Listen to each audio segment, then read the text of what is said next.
આ કાયા માયાનો મોહ ના રાખો ભક્તો, આ શરીરનો કોઈ નક્કી નહીં.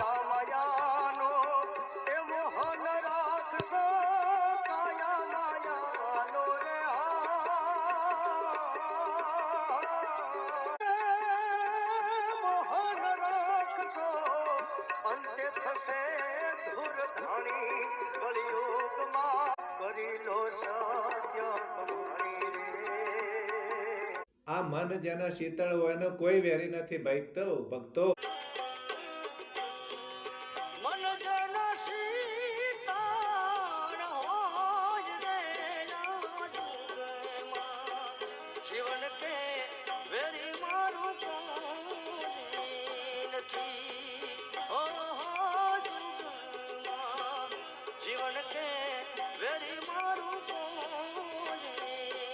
આ યુગમાં કોઈ વેરી નથી ભક્તો.